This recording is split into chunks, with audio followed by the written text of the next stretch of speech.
Permanent High Explosive Test Site, White Sands Missile Range, New Mexico.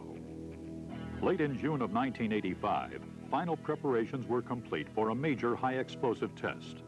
This event was part of the Misty Castle test series sponsored by the Defense Nuclear Agency, with over 30 separate U.S. government organizations and 6 foreign countries participating.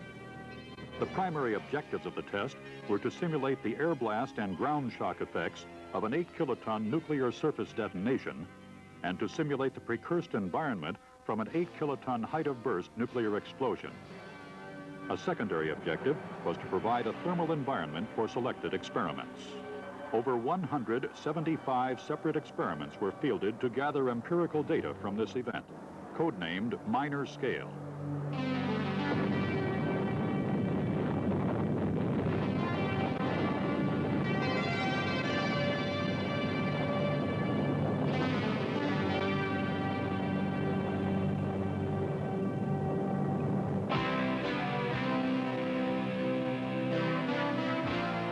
To obtain baseline data, the Defense Nuclear Agency conducts high explosive tests designed to simulate low-yield nuclear detonation air blast effects. Previous high explosive tests in the Misty Castle test series included dice throw in 1976,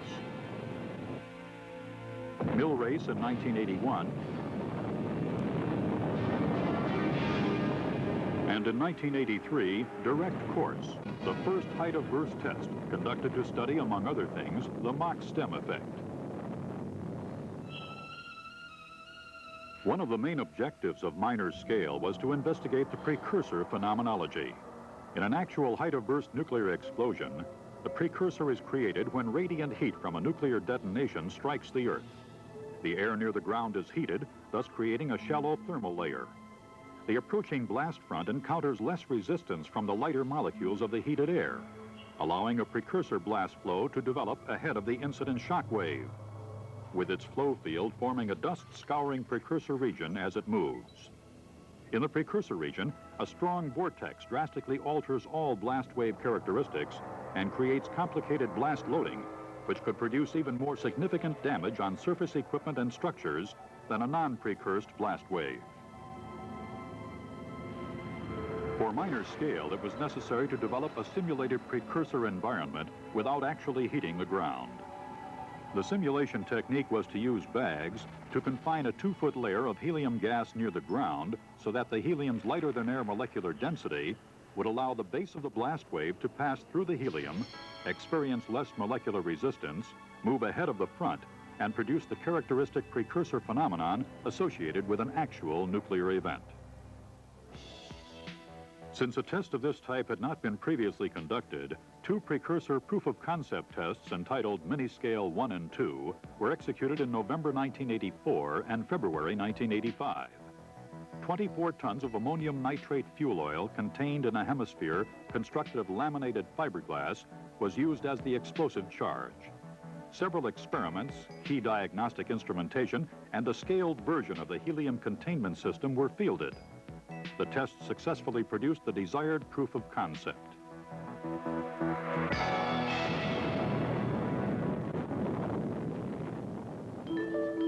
Minor scale testbed preparations began in October 1984, 9 months before the scheduled event date.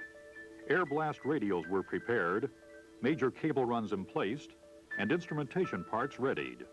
Preparation of the testbed included the construction of 4 instrumented radials.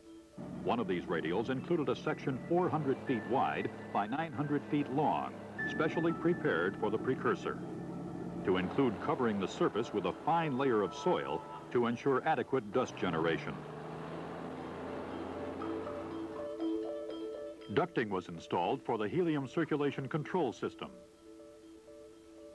The hemisphere was constructed of laminated fiberglass segments, which were bolted and fiberglassed together.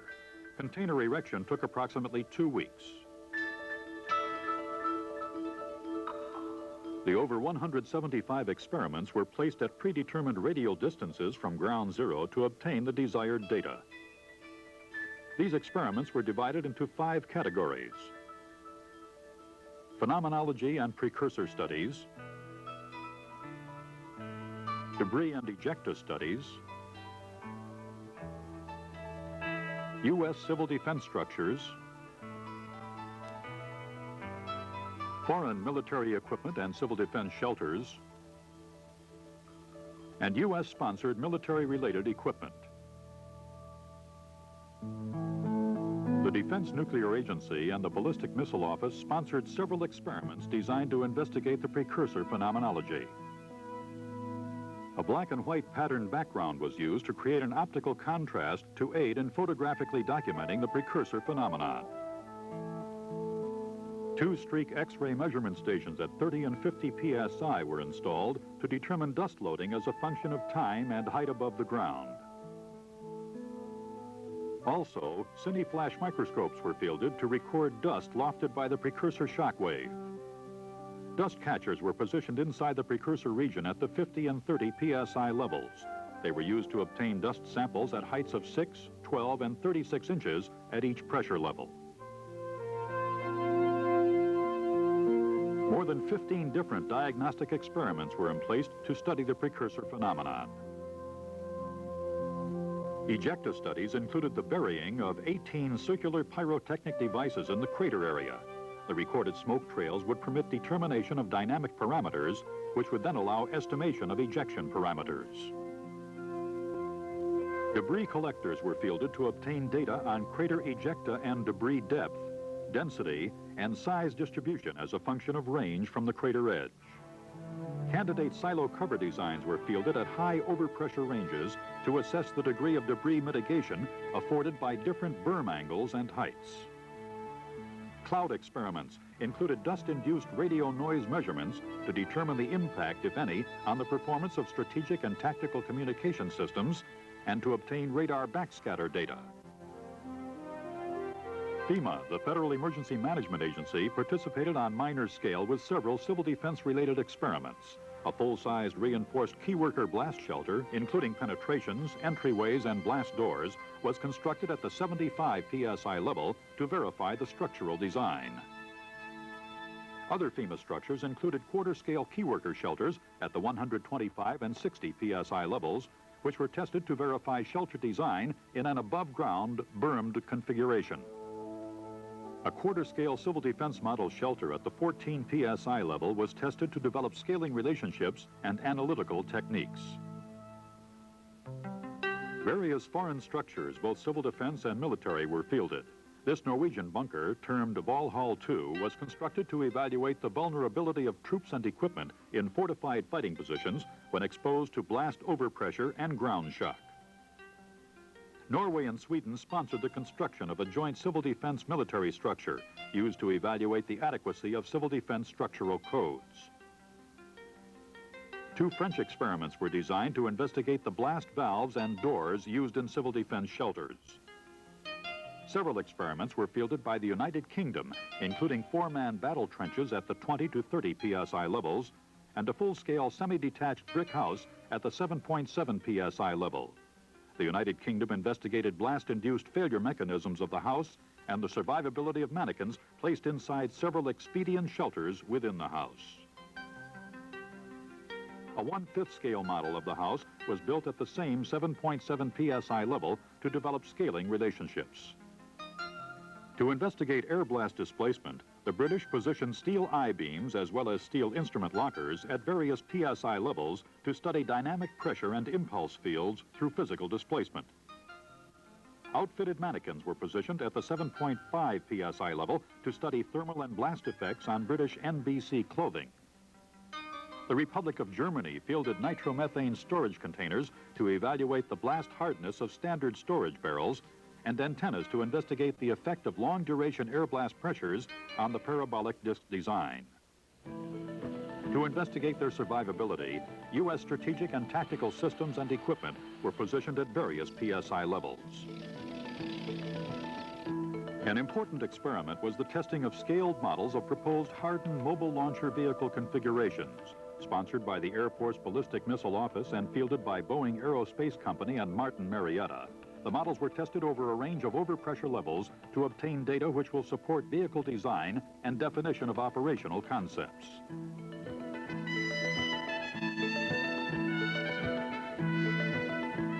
Two U.S. U.S. Army blast-hardened tactical shelters were constructed and buried 4 feet deep, one of reinforced concrete at the 100 psi level, the other at the 30 psi level of neoprene-coated nylon fabric material over a steel pipe framework. Throughout the 4 to 10 psi range, several types of hardened tactical shelters were tested to obtain structural response data. One of these shelters was also exposed to a thermal radiation source. Other U.S. equipment tested included a 1,500-pound weapons security container, truck-mounted in its common transportable field storage configuration at the 10 psi level, a Navy SM-2 missile in a free-swinging mount, and a U.S. Marine Corps tactical amphibious assault fuel system, including a 20,000-gallon flexible fuel storage tank. Inert landmines were buried at the 750 and 1,500 psi levels. Soviet tactical and personnel vehicles were positioned from 11 to 55 psi for air blast effect studies. Another major test objective was to provide several experiments with a thermal environment in conjunction with the air blast. Techniques for creating an effective thermal radiation source had been developed on previous tests in the Misty Castle series. A single thermal radiation source, or TRS unit, consists of 4 variably spaced nozzles which burn a flowing mixture of liquid oxygen and aluminum powder, causing an intense thermal plume when ignited. For minor scale, 7 TRS units were positioned in front of numerous experiments at various overpressure levels and thoroughly tested prior to the event. By early June, other preparations at the site were in their final stages. In order to provide the many tons of explosive required for the test, a mixing plant was constructed where the ammonium nitrate and fuel oil would be mixed to form the explosive. Following the installation of detonation time of arrival diagnostic systems in the hemisphere, the booster was emplaced and explosive loading began. Loading was completed in 9 days. 4,740 tons of ammonium nitrate fuel oil, or ANFO, was placed in the container. By the 25th of June, preparations were essentially complete. One of the final tasks was the installation of the 8 mylar bags over the dusty precursor region. This was accomplished during the evening hours of 25 and 26 June. Since adverse weather could seriously damage the thin mylar bags used in the precursor simulation and cause blast focusing damage to surrounding cities, weather tests and subsequent observations began approximately 1 week prior to the event. A series of tests, each consisting of 2 each 250-pound and 1 2,500-pound explosive charges, were detonated to help analyze weather patterns. Finally, on 27 June, the countdown commenced. The mylar bags were filled with helium, an operation which took less than 2 hours to complete. With all instrumentation, experiments, and equipment in place, the final stages of the countdown continued. 15, 14, 13, 12, 11, 10, 9, 8, 7, 6. A few seconds prior to detonation, the thermal radiation sources were activated. 1, 0.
pressures produced by the detonation proved to be close to predictions throughout the range of PSIs of interest.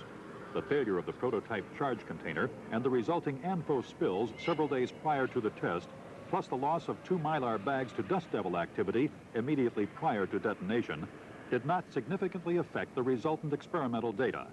In addition, a simulated thermal precursor environment was created.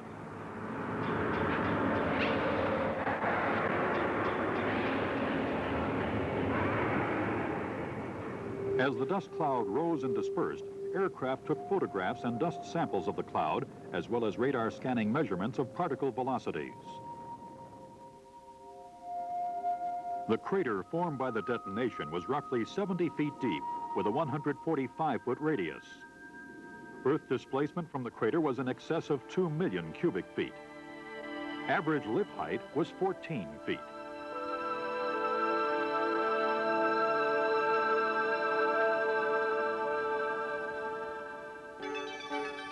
Post-shot analysis of the experiments began almost immediately. Analysis showed that the FEMA key worker shelter at the 75 psi level experienced moderate damage. The Joint Civil Defense shelter at the 14 psi level remained virtually intact.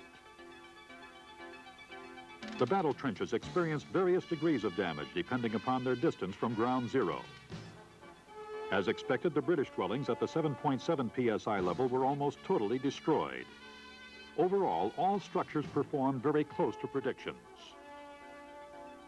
The British I-beams were bent, demonstrating the dynamic pressure drag effects, while the steel lockers received some damage and experienced considerable displacement.